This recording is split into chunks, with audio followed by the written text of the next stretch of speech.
Hello everyone, welcome to break time classes. इस video में modern history के अंतर्गत कांग्रेस की स्थापना से पहले जितनी भी राजनीतिक संस्थाएं बनी थी उसको सभी कंप्लीट कवर करेंगे।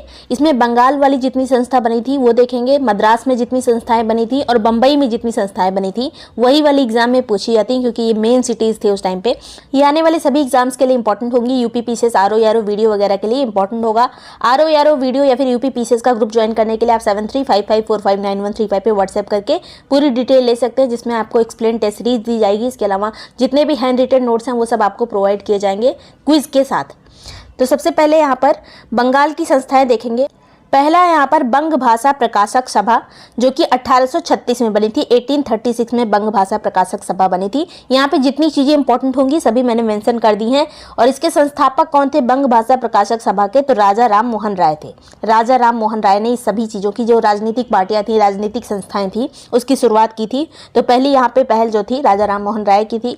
इसका उद्देश्य क्या था बंग भाषा प्रकाशक सभा का? तो जितने भी काम सरकारी क्रियाकलाप होते थे उनकी समीक्षा करना, अगर उसमें किसी तरह का सुधार करना है तो उसके लिए प्रार्थना पत्र भेजना इस संस्था का काम था। नेक्स्ट यहाँ पे देखेंगे लैंड होल्डर्स सोसाइटी, या फिर इसको कहते थे जमींदारी एसोसिएशन, जो जमींदारों का प्रतिनिधित्व करती थी संस्था। 1836 में ये भी बनी थी। इसके संस्थापक कौन कौन थे? तो द्वारकानाथ टैगोर, जो कि मेन थे। इसके अलावा जितने भी अन्य जमींदार थे उनके साथ वो सभी इसमें शामिल थे, जिसमें प्रमुख नाम आता है राधाकांत देव का।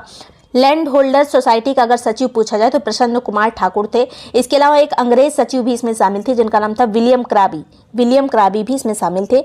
लैंड होल्डर सोसाइटी जो थी अपनी तरह की पहली ऐसी संस्था थी जो पूरी तरह से सुसंगठित थी, मतलब ये एक नियम के साथ चलती थी। तो लैंड होल्डर सोसाइटी के संस्थापक कौन? द्वारकानाथ टैगोर और राधाकांत देव, प्रसन्न कुमार ठाकुर। नेक्स्ट बात करेंगे बंगाल ब्रिटिश इंडिया सोसाइटी। इसकी स्थापना हुई थी 1843 में। जितनी भी चीज़ें यहाँ पे, जितनी भी संस्था जो है मेंशन की जा रही है, पहले भी एग्जाम में पूछी जा चुकी है, यूपी पीसीएस में भी, आरओ यारो में भी। इसमें ईयर वगैरह मैचिंग करने को आते हैं, या फिर किसी संस्थापक का नाम दे दिया या किसी प्रमुख व्यक्ति का नाम दे दिया जो इससे संबंधित होंगे, तो मैचिंग करने को ये चीज़ें पूछी जाती हैं। बंगाल ब्रिटिश इंडिया सोसाइटी के संस्थापक जॉर्ज थॉमसन थे। इसके अलावा एक प्रमुख व्यक्ति इसमें और शामिल है, प्यारी चंद्र भी इसी से संबंधित थे। इसके अलावा बंगाल ब्रिटिश इंडिया सोसाइटी का काम क्या था? तो ये जो संस्था थी ये जमींदारी प्रथा की आलोचना करती थी। इससे पहले जो हमने लैंड होल्डर्स वाला देखा था वो जमींदारी प्रथा का सपोर्ट करती थी, जमींदारों का सपोर्ट करती थी, लेकिन ये वाली संस्था जमींदारी प्रथा की आलोचना करती थी। इसके अलावा किसानों की हित की बात भी इसने की थी। तो ये थी Bengal British India society. Next बात करेंगे ब्रिटिश इंडियन एसोसिएशन, जो कि 1851 में बना था। इसके संस्थापक थे राधाकांत देव। जब लैंड होल्डर्स सोसाइटी और बंगाल ब्रिटिश इंडिया सोसाइटी, जो हमने इससे पहले दोनों देखी, ये धीरे धीरे जो है खत्म होने लगी, तो इनको दोनों को मिला दिया गया और दोनों को मिलाकर ब्रिटिश इंडियन एसोसिएशन 1851 में बनाया गया। और ये जो ब्रिटिश इंडियन एसोसिएशन था इसके संस्थापक कौन कहे जाते हैं? तो राधाकांत देव कहे जाते हैं, जो कि लैंड होल्डर सोसाइटी में हमने देखा था एक मेन व्यक्ति थे। अब राधाकांत देव अगर लैंड होल्डर सोसाइटी से संबंधित है तो ये संस्था भी जमींदारों का सपोर्ट करेगी। ब्रिटिश इंडियन एसोसिएशन जो बनती है 1851 में, ये फिर से जो है जमींदारों का सपोर्ट करती है, जमींदारों के हितों के संरक्षण के लिए बनी थी। इसके अलावा इसने प्रमुख काम कुछ किए थे। नील विद्रोह जांच के लिए आयोग गठित करने की मांग इसने की थी। इसके अलावा आयकर जो लगाया गया था 1860 के दौरान, जो आयकर लगाया गया था उसमें भी उसका भी इन्होंने विरोध किया था, इस वाली सोसाइटी ने, ब्रिटिश इंडियन एसोसिएशन ने, 1851 में। नेक्स्ट यहाँ पे इंडियन लीग, इसकी स्थापना हुई थी 1875 में। काफी बार एग्जाम में पूछा जा चुका है। इसके संस्थापक का नाम क्या है? तो शिशिर कुमार घोष इसके संस्थापक थे, जो कि अमृत बाजार पत्रिका वाले, अमृत बाजार पत्रिका के संपादक भी थे। इस जो इंडियन लीग बनी थी इसका उद्देश्य क्या था? कि लोगों में राष्ट्रवाद की भावना का विकास करना और राजनीतिक शिक्षा को प्रोत्साहित करना इंडियन लीग का प्रमुख उद्देश्य था, जो कि 1875 में बनी थी। संस्थापक कौन है? शिशिर कुमार घोष। सबसे ज्यादा जो इंपॉर्टेंट है यहाँ पर संस्थापक के नाम, कहाँ की संस्था है? तो बंगाल की संस्था है, और किस सन में ये स्थापित की गई थी। नेक्स्ट है यहाँ पर कलकत्ता स्टूडेंट एसोसिएशन, जो कि 1875 में बना था, 1875 में। इसके संस्थापक जो थे आनंद मोहन बोस थे। बाद में इसमें सुरेंद्र नाथ बनर्जी भी शामिल हो जाते हैं। जब सुरेंद्र नाथ बनर्जी शामिल हो गए थे उसके बाद जो है ये ज़्यादा फला फूला था, इसलिए सुरेंद्र नाथ बनर्जी जो है ज़्यादा चर्चा में रहते हैं। उसके बाद इन्होंने अलग एसोसिएशन भी अपना बनाया था। तो इसके संस्थापक अगर पूछा जाए तो आनंद मोहन बोस थे 1875 में, कलकत्ता स्टूडेंट एसोसिएशन के।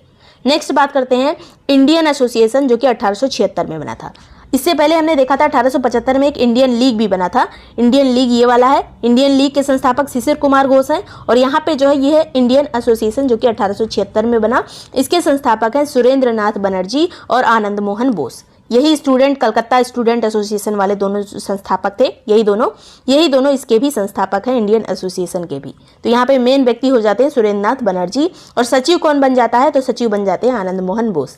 ये संस्था जो थी इंडियन एसोसिएशन, ये शिक्षित वर्ग का एक प्रतिनिधित्व करती थी, तो एक मेन संस्था थी शिक्षित वर्गों की, मध्य वर्ग की विशेषकर ये संस्था थी। इसने जो है वर्नाकुलर प्रेस एक्ट की निंदा की, इसके अलावा आर्म्स एक्ट जो लगाया गया था लिटन के द्वारा, लॉर्ड लिटन के द्वारा, उसकी भी इन्होंने निंदा की थी, उसका भी विरोध किया था। तो इसके लिए आंदोलन वगैरह भी इंडियन एसोसिएशन के द्वारा चलाए गए थे। ये स्टेटमेंट वाइज क्वेश्चन पूछ लिए जाते हैं, किसने किसकी निंदा की थी, किसने किसका विरोध किया था। नेक्स्ट बात करते हैं, इसका जो पहला कॉन्फ्रेंस हुआ था इंडियन एसोसिएशन का, वो 1883 में हुआ था, अल्बर्ट हॉल कलकत्ता में ये कॉन्फ्रेंस हुई थी। इसमें दूसरा वाला कॉन्फ्रेंस ज़्यादा इंपॉर्टेंट है। ये जब दूसरा वाला कॉन्फ्रेंस हो रहा था 25 दिसंबर 1885 में, तभी बम्बई में कांग्रेस की स्थापना की गई थी 1885 में।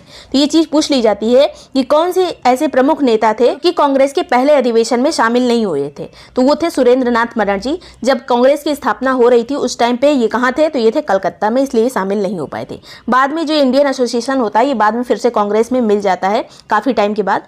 नेक्स्ट बात करते हैं सिविल सर्विसेज आंदोलन, जो कि 1877 में चलाया गया था। अब इसमें थोड़ा सा चीजें यहाँ पे देखनी है हमको सीक्वेंस।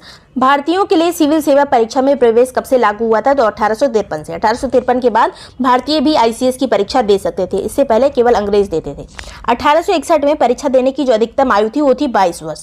उसके बाद पहले जो हमारे आईसीएस ऑफिसर बनते हैं भारतीय, वो थे सत्येंद्र नाथ टैगोर, जो कि 1863 में बनते हैं। ये सभी ईयर इंपॉर्टेंट है। 1863 में सत्येंद्र नाथ टैगोर पहले आईसीएस ऑफिसर बनते हैं।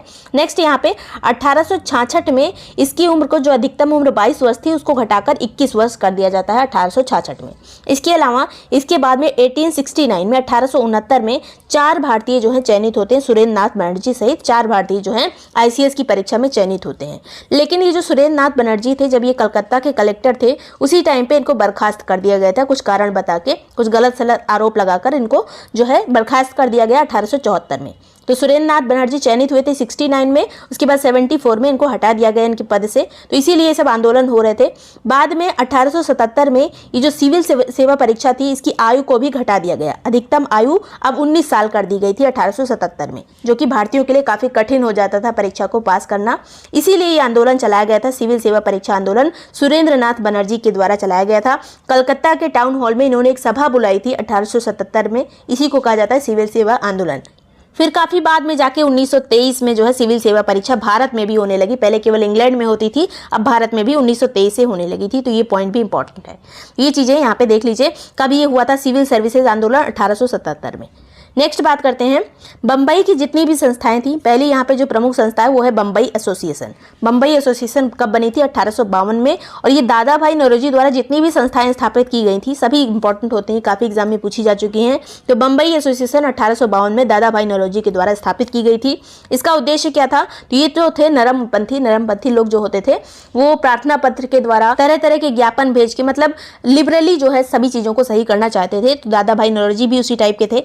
इनका उद्देश्य क्या था? सरकार को समय समय पर ज्ञापन देना और जो नियम और नीति थे उसके बारे में सरकार को सुझाव देना। ये काम था बम्बई एसोसिएशन का, जिसकी स्थापना 1852 में दादा भाई नौरोजी के द्वारा की गई थी।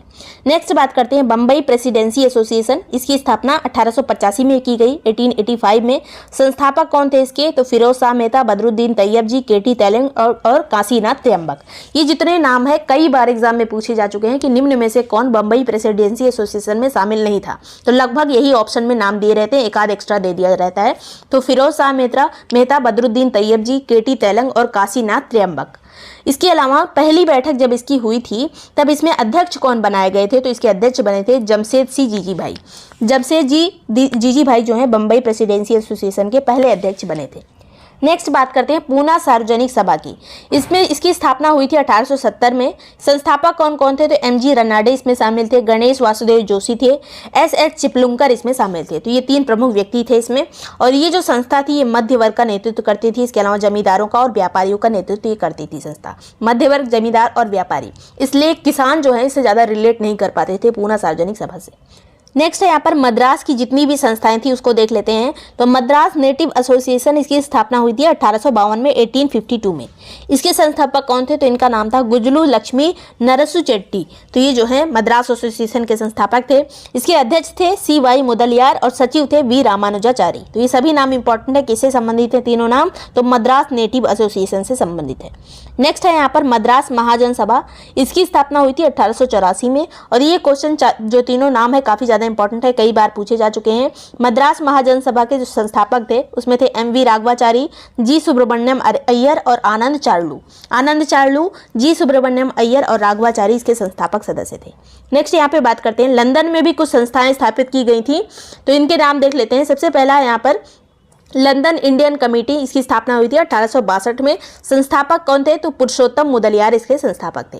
अगला है यहाँ पर लंदन इंडिया सोसाइटी, जो की स्थापना हुई थी 1865 में। लंदन इंडिया सोसाइटी की स्थापना 1865 में दादा भाई नौरोजी के द्वारा की गई थी। काफी इंपॉर्टेंट है ये लंदन इंडिया सोसाइटी। नेक्स्ट यहाँ पे है इंडिया ईस्ट एसोसिएशन, 1866 में इसकी स्थापना की गई, एक ही साल के बाद। तो इसका नाम था ईस्ट इंडिया एसोसिएशन। इसके संस्थापक कौन थे? दादा भाई नौरोजी। लंदन में ही इसकी भी स्थापना की गई थी। तो दोनों के यहाँ पर दादा भाई नौरोजी हैं, दोनों याद रखना है। यहाँ पे एक चीज़ और पूछा जाता है कि ईस्ट इंडिया एसोसिएशन में और कौन प्रमुख व्यक्ति थे? तो इसमें थे जमशेदजी जीजी भाई, इसके अलावा फिरोज शाह मेहता, HVM वागले। तो ये तीनों नाम किससे संबंधित है? तो ईस्ट इंडिया एसोसिएशन के से, जिसकी स्थापना 1866 में की गई थी।